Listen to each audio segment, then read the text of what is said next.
the world. Once you put away your phones and your computers and all that we have nowadays, yeah, it's great. We're up to date. But your brain is the only thing you have when you're going through depression, when you're going through hard times, when you're going through death, real life.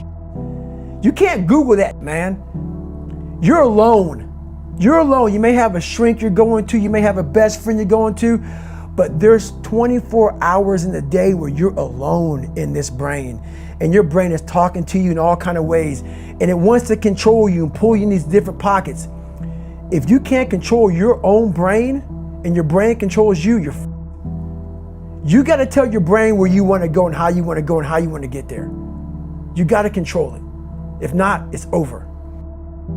What existed for me was, okay, man, how am I going to make this work? And all I knew back then was hard work. The only way anything gets accomplished. That's all I heard back in those days. You got to work hard. You got to work hard.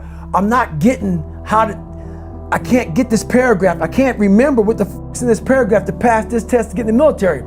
Read again. Still not getting it. Read again. But if you're not getting it, write it out. And that's how I started learning. Okay, well, I got to write out everything I do. And then write it out again and write it out again. And guess what happened? I got it.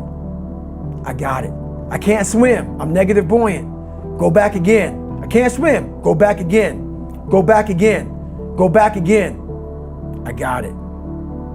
I realized if I keep going back and going back and going back until the just becomes, your mind will say, okay, we're going to figure it out, because he is not going to stop. It's not like I'm going to try one more time. No, it's just like alarm clock goes off, boop, we're going back. I can't read right, we're going back. I gave myself no way out, and my mind realized that. They said, okay, we're going to adapt and overcome now. Like a lot of people say, trying hard. Your mind knows, man. It knows this guy's bullshitting me, man. This guy's lying. There's no truth behind it. When I was in Navy SEAL training, people go, how were you there for 18 months? The program was only 6 months long. You were in 3 hell weeks in 1 year. No one's ever done that. How did you do that? I talk about the new norm. When I lived in a $7 a month place when I was growing up for a short period of time, I loved it. I didn't know any different. That was my norm. Once we moved out of that place, we moved to a $236 a month place. I was like, I never want to go back to that little piece of shit. But if you go back to that $7 a month place and you realize this is where I live, this is all I got, your mind says, roger that, this is home. So when I was going through Navy SEAL training for 18 months and going back through all the hard parts over and over again, I told myself after the first time, I knew it was gonna be a long journey there. My body was breaking down. It was just how it was going on. I said, you know what, this is my new norm. So my mind said, it's like going to work. Like you go to work, you put your suit and tie on, I go into suffering every day. Every day, suffering, being broken, duct taping my feet up, stress fractures, shin splints, being broken. This is my new norm. And your mind says, if we're not broken, this ain't normal. We gotta be broken. So then your mind starts to get tougher and tougher and more callous. People go, how did you run on broken feet? Broken shins. My mind knew this is how we operate. We're in Navy SEAL training. This is what we are. I became hell.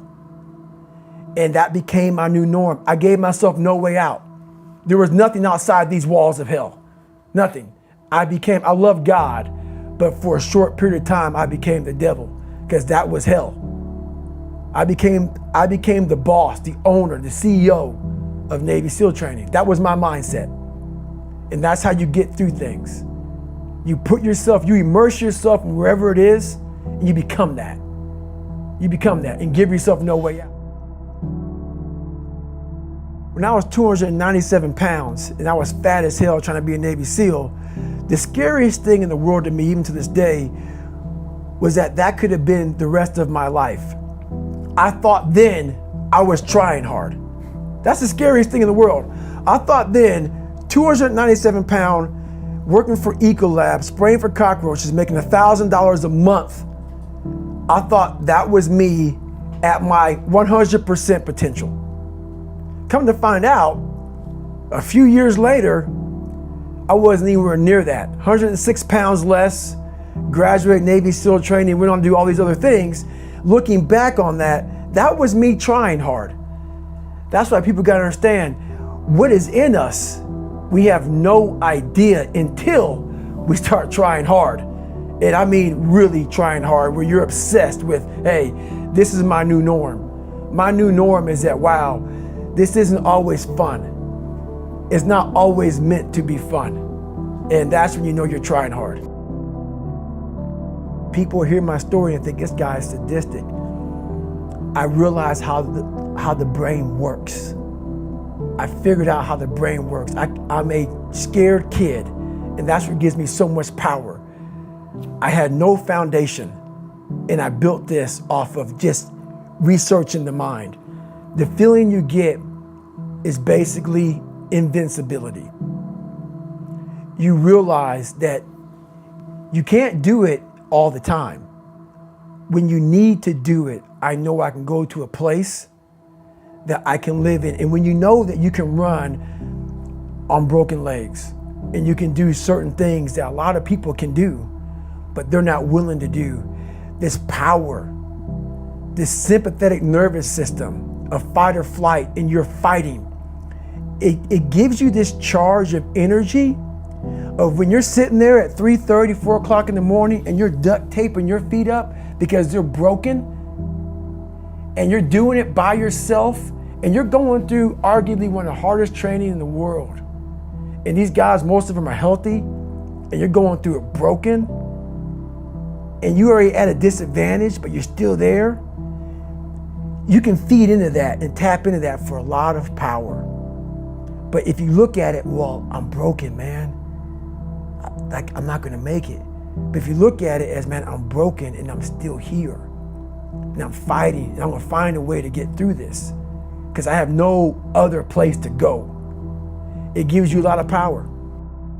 When things start to suck really, really bad, my brain and a lot of people's brain, they don't go to your dad beating you up.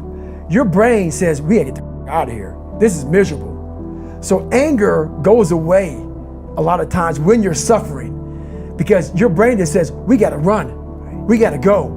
So that anger is not popping up saying, oh, I wanna show them, I wanna show those people.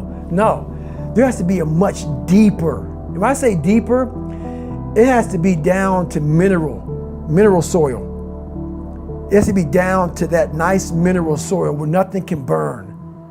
You can't burn dirt. So it has to be down that low, that literally is something in you that's at the core of your soul. But you don't find it unless you spend a lot of time with what you want to be in life. I can't give that to you. Right. You can't give it to somebody. When you find your true passion in life, and my passion for me was like, oh, I want to be, I don't give a Navy SEALs, Army, I don't give a shit. I want to serve my country. I want to be someone that I'm proud of. I want to look at myself in the mirror because I was so disappointed. That accountability mirror I talk about, I was so disappointed in what I saw every day. I wanted everybody to love David Goggins. And a lot of people did. I didn't love myself. But I knew a lot of us want to find peace first. So people say, man, you always talk about this suffering and pain and I'm at peace right now because I went through that. Right? You don't find peace first. If you do, Merry Christmas. More power to you. More power to you. I found peace on the opposite end of finding myself. And no one really finds themselves without going through trials, tribulations, suffering, accountability. And accountability is suffering. Being accountable every day for doing right for yourself, for the people next to you, it's miserable. It's hard. So, even the smallest details.